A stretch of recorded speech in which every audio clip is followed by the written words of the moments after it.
기도하시겠습니다. 하나님 아버지 감사합니다. 우리 귀한 성도님들과 함께 주의 말씀 앞에 서게 하여 주시니 감사합니다.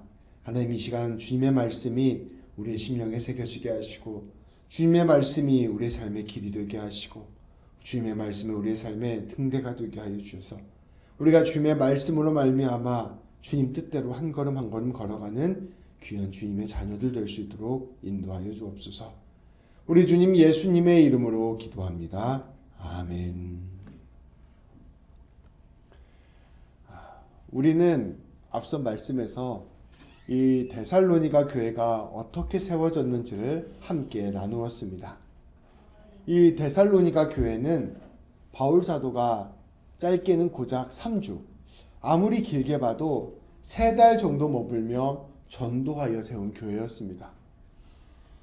이제 정말 인사 정도 할 수 있는 정도가 되었을 때 바울은 데살로니가 지역을 떠나야만 했습니다. 데살로니가에서 바울에 대해서 또 예수님을 믿는 것에 대해서 박해가 너무 심했기 때문입니다. 그래서 정말 아주 짧은 기간 복음 전파하여 교회 세우고 떠난 교회가 바로 데살로니가 교회였습니다. 성도 여러분, 아이를 간 낳아놓고 다시 돌아올 수 있을지 없을지 알 수도 없는 그 길을 떠나는 어머니의 심정을 한번 생각해 보십시오. 이제 갓난쟁이 나가지고요. 한 3달 됐어요. 근데 이 아이를 두고 내가 당장 떠나야만 되는 그런 어머니의 심정. 이 아기 지금 내가 있으면 없으면 살지도 죽을지도 모르는 이러한 상황 속에서 이 아이를 놔두고 떠나는 그 심정을 한번 상상해 보십시오. 바울의 심정이 딱 이러한 심정이었을 것입니다. 바울은 마음속에 이러한 생각을 가지고 있었을 것입니다. 조금만 더 길게 머물면서 교회의 믿음의 뿌리를 든든히 다졌으면, 내가 조금 더 머물면서 이 성도들 조금 더 양육하고 갔으면 하는 마음이 바울 안에 가득 있었을 것입니다. 그런데 바울이 아무것도 하지 못하고 그저 예수님 복음 전하고 떠나게 된 것입니다. 바울은 떠난 이후에 내내 이들을 걱정하였고 염려하였고 또 데살로니가 교회를 위하여 기도하였습니다. 특별히 이 데살로니가 지역은 바울이 전도하지도 못할 만큼 기독교에 대한 박해가 심했던 곳이었습니다. 이제 초대 교회 이 바울이 전도할 때 복음을 주로 전한 사람들이 유대인들이었어요. 근데 유대인들 중에서 예수님을 특별히 박해하고 예수님을 특별히 미워했던 부류들이 있었습니다. 그런 사람들의 이야기를 듣고 그 소식이 전파된 곳은 이 예수님 전하는 일에 매우 알레르기 반응을 보이며 싫어하는 모습을 보였던 것이죠. 이 데살로니가 교회가 딱 그러한 교회였습니다. 유대인들이 더 이상 예수님을 믿는 사람들이 퍼져나가지 않도록 열심히 박해하던 곳이 바로 데살로니가 지역이었습니다. 그렇기 때문에 데살로니가 지역에서 신앙생활을 시작한다는 것은 반드시 고난을 맞닥뜨리는 일이 될 것이 뻔했습니다. 바울은 이러한 상황을 뻔히 알고 있었기 때문에 이 데살로니가 교회 성도들이 이 어려움 가운데서 신앙을 잘 지켜낼 수 있을까 심히 걱정하였습니다. 그래서 바울은 이들의 상황을 살펴보기 위하여 나름대로의 방법을 강구했습니다. 너무나 염려되고 걱정이 되잖아요. 그러니까 이 데살로니가 교회 성도들이 예수님 잘 믿고 있는지 확인하려고 나름대로 방법을 간구했습니다. 오늘 말씀 1절부터 5절까지 말씀을 우리 3번역으로 함께 보도록 하겠습니다. 우리 한 절씩 교독하고 마지막 절은 제가 읽겠습니다. 그러므로 우리는 참다 못하여 우리만 아테네에 남아있기로 하고 우리의 형제여 그리스도의 복음을 전하는 하나님의 일꾼이 디모데를 너희에게로 보냈습니다. 그것은 그가 여러분을 굳건하게 하고 여러분의 믿음을 격려하여 아무도 이러한 온갖 환난 가운데서 흔들리지 않게 하려는 것입니다. 여러분도 아는 대로 우리는 이러한 환난을 당하게 되어 있습니다. 우리가 여러분과 함께 있을 때에 장차 우리가 환난을 당하게 되리라는 것을 여러분에게 미리 말하였는데 과연 그렇게 되었고 여러분은 그것을 알고 있습니다. 그러므로 내가 참다 못하여 여러분의 믿음을 알아보려고 글을 보냈습니다. 그것은 유혹하는 자가 여러분을 유혹하여 우리의 수고를 헛되게 하지 못하게 하려는 것이었습니다. 아멘. 바울은 오늘 말씀 앞선 말씀에서 고백합니다. 여러분, 데살로니가 성도 여러분, 제가 여러분들에게 몇 번이나 방문하려고 애썼습니다. 그런데 여러 가지 상황이 여의치 않아서 제가 여러분들에게 방문할 수가 없었습니다. 그래서 저는 아테네에 머물러 있을 수밖에 없었습니다. 그럼에도 불구하고 저는 여러분의 소식이 너무나 궁금했습니다. 정말 박해가 심한 곳에서 이제 겨우 세워진 교회인데 이 교회가 잘 버틸 수 있을지, 여러분들의 믿음을 잘 지킬 수 있을지 저도 그게 너무나 걱정이 되고 궁금했습니다. 그래서 저는 저를 대신해서 제가 지금 갈 수 없으니 디모데를 보내기로 하였습니다. 이 디모데는 우리의 형제요, 그리스도의 복음을 전하는 하나님의 일꾼입니다. 제가 디모데를 보낸 이유는 분명합니다. 여러분의 믿음을 굳건하게 하고 여러분의 믿음을 격려하며 어떠한 환난과 어려움 가운데서도 여러분들이 흔들리지 않게 하기 위함입니다. 여러분들도 아시겠지만 예수님 믿는다는 것은 고난을 견뎌내는 것을 의미합니다. 여러분에게 고난이 다가올 것이라는 것을 이미 말씀드렸습니다.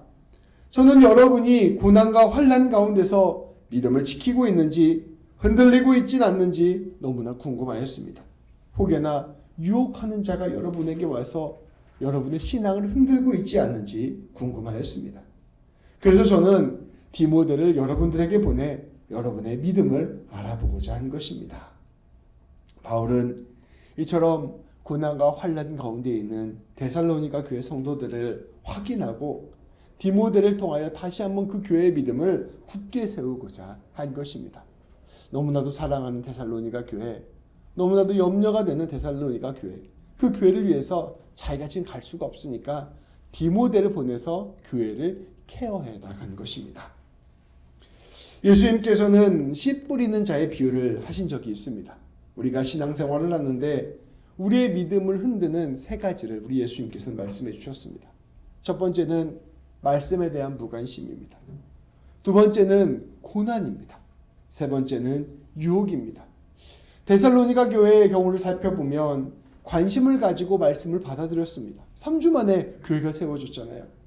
그런데 이들에게 닥친 어려움은 바로 고난 그리고 유혹이었습니다. 이것이 너무나도 데살로니가 교회에게는 큰 문제였습니다.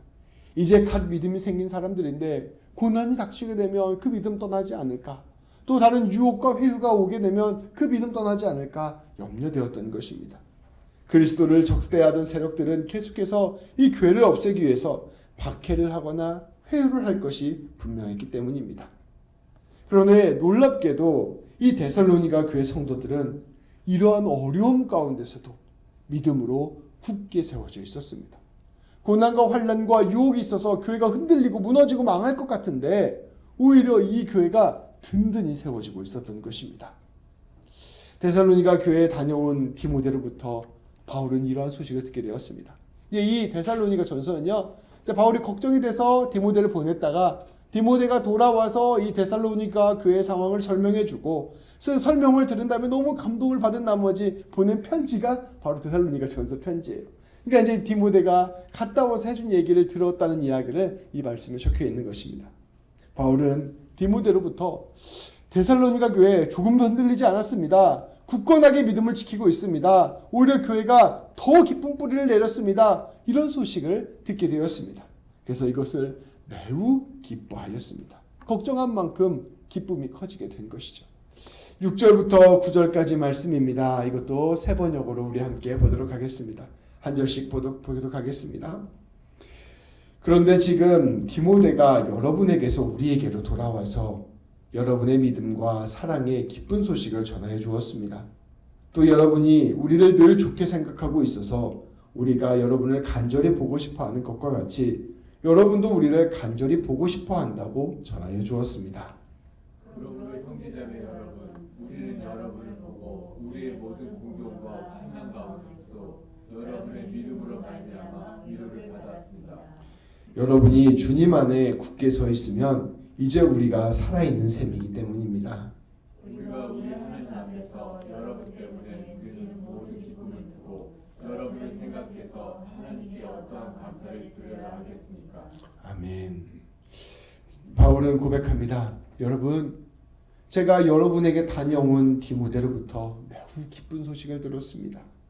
여러분의 믿음과 사랑이 든든히 세워져 있다는 소식을 들었기 때문입니다. 그리고 여러분들이 오히려 저희를 간절히 보고 싶어 한다는 소식도 들었기 때문입니다. 데살로니가 형제자매 여러분, 저희는, 바울과 동역자들이에요. 저희는 여러분의 이러한 모습을 보면서 큰 위로를 받았습니다. 비록 저희는 지금 큰 환난과 고난 가운데 있습니다. 너무나도 상황이 어려워서 데살로니가를 방문하지 못할 정도로 힘든 상황 속에 있습니다. 그럼에도 불구하고 여러분들이 예수님 잘 믿고 있다는 그 소식 들으니 우리가 큰 위로를 받았습니다. 여러분들이 이처럼 믿음을 굳게 지키고 있으니 제가 정말 사는 보람이 납니다. 저희는 여러분들의 그 소식을 통하여 하나님 앞에서 참으로 큰 기쁨을 누리고 있습니다. 이 모든 기쁨을 생각하니 어떻게 하나님께 감사를 드려야 할지 모르겠습니다. 이게 바울의 고백이에요. 데살로니가 교회가 힘들고 어려운 과정 가운데 아직 어린 교회임에도 불구하고 믿음으로 든든히 세워졌다는 소식을 듣고 바울이 너무나도 감사해서 너무 기뻐하고 너무 이게 힘이 된다고 말하고 내가 이것을 하나님께 얼마나 감사드려야 될지 모르겠다고 고백했던 것입니다. 그러니까 바울이 그만큼 데살로니가 교회를 소중히 여기고 사랑하고 품고 있었던 것이죠. 어쩔 수 없이 떠난 내가 이 갓난아이를 지금 막 낳아놓고 어쩔 수 없이 떠난 그 어머니가 이 아이가 건강하게 자랐을 뿐만 아니라 모든 어려움과 위기 가운데서도 씩씩하게 이겨내는 큰 청년이 되었다는 소식을 들으면 그 심정이 얼마나 뿌듯하겠어요. 바로 그러한 심정으로 바울은 크게 기뻐한 것입니다. 바울은 이러한 기쁨을 가지고 이제 데살로니가 교회 성도들에게 꼭 찾아가겠다는 약속을 다시 한번 하였습니다. 그리고 그때까지 여러분 그 사랑으로 하나가 되어 주십시오 당부하였습니다. 10절부터 13절까지 말씀입니다. 이것도 한 절씩 읽겠습니다. 우리는 여러분의 얼굴을 볼 수 있기를 또 여러분의 믿음에 부족한 것을 보충하여 줄 수 있기를 밤낮으로 간절히 빌고 있습니다. 하나님 우리 아버지와 우리 주 예수께서 우리의 길을 친히 열어주셔서 우리를 여러분에게로 가게 해주시기를 간구합니다. 또 우리가 여러분을 사랑하는 것과 같이 주님께서 여러분끼리 서로 나누는 사랑과 모든 사람에게 베푸는 여러분의 사랑을 풍성하게 하고 넘치게 해주시기를 빕니다.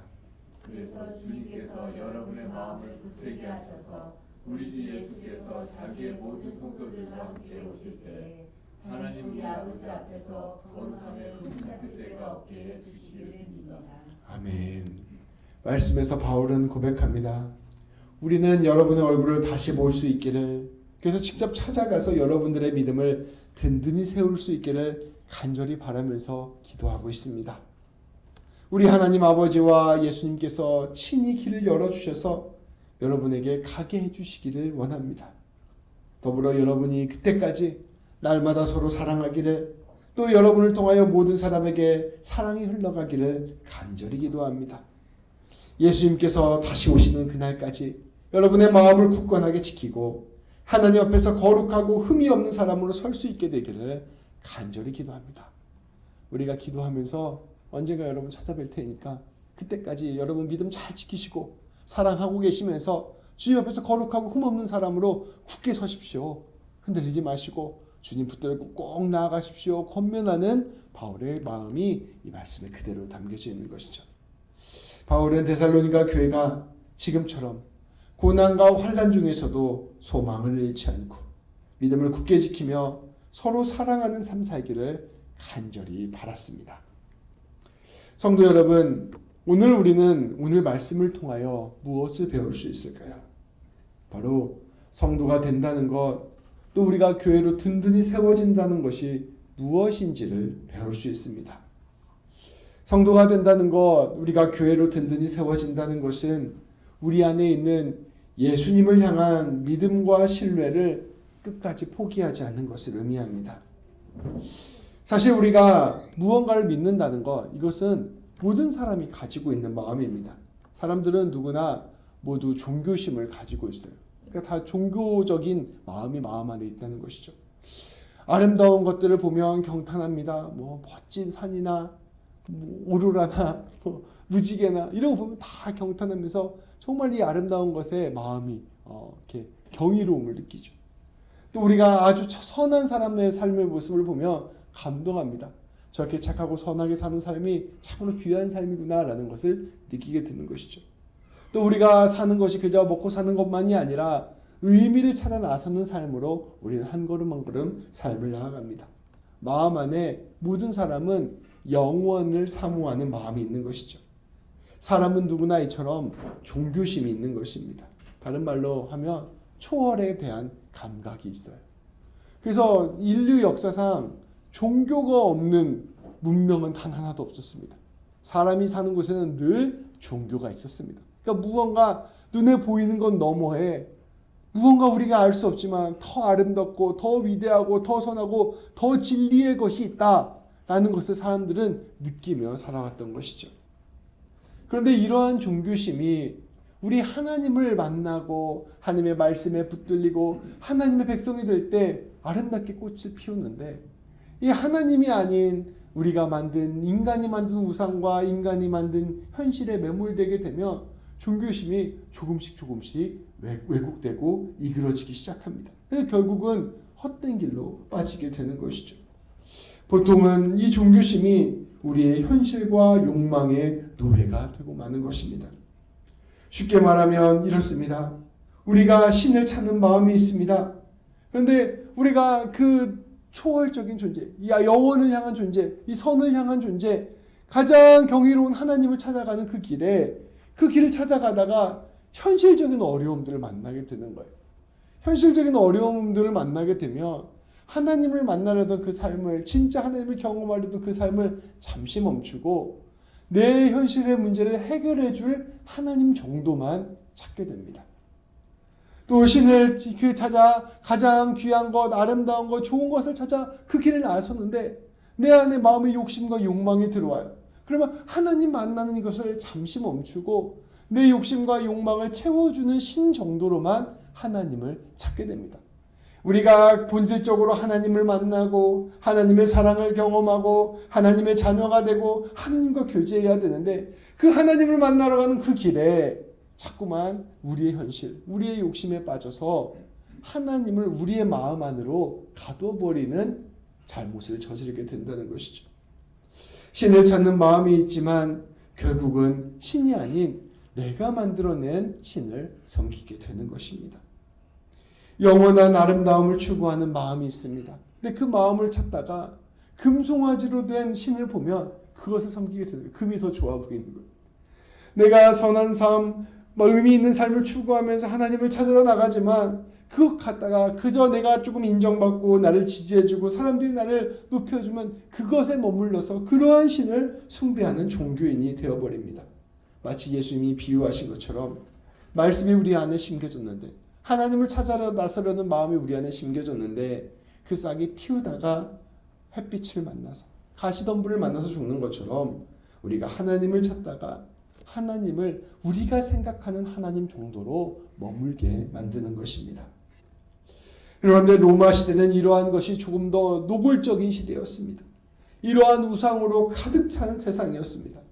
아까 말씀드린 바와 같이 하나님 그분 자체, 그분의 아름다움, 그분의 선함, 그분의 영광 안으로 들어가야 우리가 진실로 하나님 앞에서 놀라운 진리를 경험하는데, 그러한 하나님이 없으니 사람들이 곳곳에 자기가 원하는 신들을 만들어 놓은 거예요. 풍요와 타산을 위한 신, 전쟁의 승리를 위한 신, 아름다움을 위한 신, 권력을 위한 신, 지혜를 위한 신, 쾌락을 위한 신, 술을 위한 신, 각종 신들을 만들어 놓고 그 신들을 숭배하며 실제로는 자기가 원하는 현실적인 문제를 해결받고 자기가 원하는 욕망을 해결하고자 하는 일들을 저질렀던 것입니다. 열심히 신을 섬기는 것 같지만 정작 하나님은 없고 자기가 원하는 것만 열심히 추구하는 삶을 살았던 것이 바로 로마 사회의 모습이었습니다. 데살로니가 교회 사람들이 살던 시대의 모습이었어요. 그래서 자기의 삶의 문제가 해결되면 자기가 믿는 신이 이 문제를 해결해 주었다고 믿고, 또 삶의 문제가 해결되지 않으면 자기가 믿는 신을 갈아타는 일들을 그냥 하고 말았던 것이 바로 로마 시대였습니다. 사람이 철저히 자신의 생존과 욕망을 추구하면서 자기를 높아지는 것을 추구하면서 신을 포장지로만 활용할 뿐이었습니다. 이러한 상황 속에서 사람들이 신을 믿는다는 걸 다 이 정도로만 생각하는 상황 속에서 예수님을 따른다는 것은 놀라운 일이었습니다. 예수님은 그 당시 현실로 보았을 때 그리스도인들의 현실의 문제도 해결해 주시지 않으셨고 욕망도 채워주시지 않으셨습니다. 사람들이 전부 다 자기가 원하는 것들이 있어요. 그래서 그 원하는 것을 해주는 신들을 막 찾아가는, 신을 쇼핑하는 시대였단 말이에요. 근데 예수님 믿으면 원하는 것이 사람 안에 누구나 있을 텐데 그러한 것들이 이루어지질 않는 것입니다. 예수님 믿으면 내가 성공하고, 예수님 믿으면 내가 사회에서 명망이 높아지고, 예수님 믿으면 내가 권세를 얻고, 예수님 믿으면 부자가 되어야 되는데 그런 게 전혀 없었어요. 예수님 믿으면 고난을 받고, 박해를 받고, 무시당하고, 모욕당하고, 힘들고 어려운 일만 펼쳐지는 것이 당시의 현실이었습니다. 그러니 다른 사람들이 믿는 모든 신들과 정반대의 길로 가는 것이 바로 예수님을 따르는 것이었어요. 오늘날에 많은 종교들이 있는데 그 중에서 내가 기독교를 믿어야지 이런 차원의 문제가 아니었습니다. 모든 로마 사람들이 이쪽으로 다 같이 달려가고 있는데 혼자서 반대길로 걸어가는 사람들이 데살로니가 교회 사람들이었다는 것입니다. 그리스도인들은 그리스도인이 되었을 때 더 생기는 문제, 더 생기는 어려움, 더 생기는 고난과 환난을 다 겪어내야만 했습니다. 그런데 놀랍게도 이 데살로니가 교회의 성도들은 그 길을 걸어갔던 것입니다. 기적적인 일이에요. 3주 예수님에 관하여 말씀을 들었는데 온 세상 사람들과 정반대의 길을 걸어간 것입니다. 이게 바울이 듣고서 어떻게 감사하지 않을 수 있고 어떻게 기뻐하지 않을 수 있어요. 이 사람들이 예수를 믿었다는 것 그 자체만으로도 기적이 일어난 것이었습니다. 데살로니가 교회 성도들이, 더 나아가서 초대교회 성도들이 이와 같이 될 수 있었던 이유는 무엇일까요? 만약에 이렇게 생각을 해보세요. 우리가 교회를 다니면 우리 자녀들이 대학을 못 다니게 돼요. 예를 들면 우리가 교회를 다니게 되면 영주권을 못 받습니다. 우리가 교회를 다니게 되면 지나가는 사람마다 우리를 차별해요. 더 나아가서 우리가 교회를 못 다니게 되면 모기지도 못 받아요. 우리가 교회를 다니게 되면 이자율을 한 3배 더 내야 됩니다. 예를 들면 우리 캐나다가 그렇다고 생각해봐요. 교회 다니시겠습니까? 이 나라를 떠나든가 해야지 이런 마음이 들겠죠. 근데 당시 로마 전체가 만약에 그랬다고 비유를 하자면 그렇습니다. 그럴 때 예수님을 어떻게 믿을 수 있겠냐는 거예요. 근데 아마 데살로니가 교회 사람들은 그런 현실이었을 것입니다. 심지어 이제 이 시대는 아니지만 100년이 지나고 200년이 지나면 예수님 믿는 것만으로 목숨을 걸어야 되는 시대가 찾아오고 있었습니다. 이들이 이러한 현실 가운데, 이러한 상황 가운데 어떻게 예수님을 믿을 수 있었을까요? 저는 이들이 진짜 신을 만났기 때문이라고 생각합니다. 진짜 하나님, 진짜 아름다움, 진짜 선함, 진짜 영원함을 경험하고 만났기 때문에 모든 세상을 거슬러 그 길을 걸어갈 수 있었다고 생각합니다. 이것을 만나지 못한 사람들은 그러한 것을 바라는 마음은 있지만 그러한 것들이 진짜로 있다고 생각하지 못해요. 그래서 신의 껍질만을 숭배할 뿐 그 안에 있는 자신의 욕망과 생존을 숭배했습니다. 하나님의 아름다움을 진짜로 경험하지 못한 사람은 황금 금송아지를 보면서 이 정도가 하나님의 아름다움이구나 라고 생각한다는 거예요. 하나님의 선함을 생각하지 못하는 사람은 누군가가 조금 착하게 살면 이게 하나님이 보여주신 하나님의 선함이구나 라고 생각한다는 거예요. 하나님의 그 영광을 바로 경험하지 못한 사람은 조금만 사람들이 높아지고 성공하고 잘 되는 것을 보면 이게 하나님의 영광이라고 생각한다는 것입니다. 그런데 진짜 선함, 진짜 영광, 진짜 아름다움을 경험하면 진실로 하나님을 맛보면 이것이 모두 사람이 만든 것이구나라는 것을 깨닫게 된다는 것입니다. 바로 예수님을 만난 사람은 진실로 그 놀라운 하나님을 경험하기 때문입니다. 이 데살로니가 교회 성도들이 그렇게 모든 삶을 내려놓고 예수님 따라갈 수 있었던 것은 다름 아니라 이 사람들이 진짜 하나님을 경험했기 때문입니다. 더 구체적으로 말하면 성령님께서 이들 가운데 충만하게 임하셨기 때문입니다. 성령님께서 이들 가운데 함께하여 주셔서 십자가를 통하여 하나님의 그 아름답고도 영원한 사랑을 깨닫게 하셨기 때문입니다. 그리고 영생이 내 안에 이 말씀을 믿게 하셨기 때문입니다. 성령 충만함 안에서 이들은 세상 사람들이 결코 보지 못하는 놀라운 하나님을 경험했던 것입니다. 데살로니가 교회가 3주 만에 이처럼 믿음으로 세워졌던 것은 데살로니가 교회 사람들이 특별하고 탁월하고 능력이 있기 때문이 아니었어요. 하나님이 그들을 붙잡아 주셔서 하나님을 보게 하셨기 때문입니다. 그들은 성령 충만함 안에서 예수 그리스도의 복음을 진실로 믿게 되었고 하나님께 주시는 영원한 소망을 얻게 되었습니다. 바울은 이 놀라운 하나님의 일하심을 알았습니다. 사람이 3주 복음을 전한다고 바뀌나요? 신천지도 6개월은 해야 된대요. 주 3일씩 교육을 하루에 6시간씩 6개월을 해야 사람이 세뇌가 된다고 하더라고요. 그렇게 해야 사람이 세뇌가 돼요. 3주 성경 말씀 전하고 복음을 전한다고 사람이 세뇌가 될까요? 그렇지 않아요. 바로 옆에서 누가 와서 얘기하면 쟤들 이상한 애들이 이단이야 이렇게 얘기하면 흔들리는 게 사람의 마음입니다. 바울 역시 알았을 거예요. 내가 복음을 전하고 말씀을 전한다고 해서 그 일이 이루어지는 것이 아니라는 것을 바울도 알았습니다. 이 모든 일은 성령 하나님께서 하신 일이요 성령 하나님께서 붙잡으신 일이요 성령 하나님께서 세우신 일이라는 것을 바울은 너무나도 잘 알고 있었습니다. 자기도 그렇게 하나님을 만났고 데살로니가 교회 성도들도 하나님이 주권적으로 일하여 주셔서 하나님을 만났다는 사실을 알고 있었던 것이죠. 그래서 그것을 기뻐하는 것입니다. 그것을 감사한 것입니다. 그것에 감격했던 것입니다. 성령 하나님의 그 일하심을 찬양한 것입니다. 귀한 성도 여러분, 저는 우리 밴쿠버 모든 새벽교회 성도님들이 그리고 제가 이 데살로니가 교회가 누렸던 이 놀라운 성령 충만함의 은혜를 누리게 되기를 소망합니다. 그냥 하나님 믿어서 조금 인생이 잘 되고 이런 차원이 아니에요.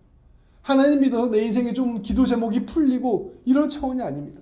하나님 믿어서 내 인생이 승승장구하고 이런 차원이 아니에요. 하나님을 아는 것 그 자체가 주는 놀라움이 있습니다. 그것을 우리 모든 새벽교회 성도님들이 그리고 제가 누리고 알았으면 좋겠습니다. 하나님을 알지 못하면 하나님이 그저 우리의 현실의 문제를 해결해 주시는 분, 우리의 욕망을 채워주시는 도구 정도로만 보입니다. 또 하나님을 잘 알지 못하면 하나님이 그저 무서운 심판자요 재판자 정도로만 보입니다. 하나님이 그저 천국 보내주는 정도로만 보입니다. 그래서 이런 얘기 하잖아요. 왜 어렸을 때부터 하나님 믿어서 평생 고생하다가 살다가 갑니까? 그냥 평생 내 맘대로 살다가 신나게 살다가 죽기 전에 예수 믿습니다. 이 기도하고 죽으면 세상도 즐겁게 살고 천국도 가고 좋지 않습니까? 왜 이렇게 저는 질문하더라고요. 이 하나님은 모르고 하는 소리예요. 하나님은 아는 것 그 자체가 가장 큰 아름다움이요 영광입니다.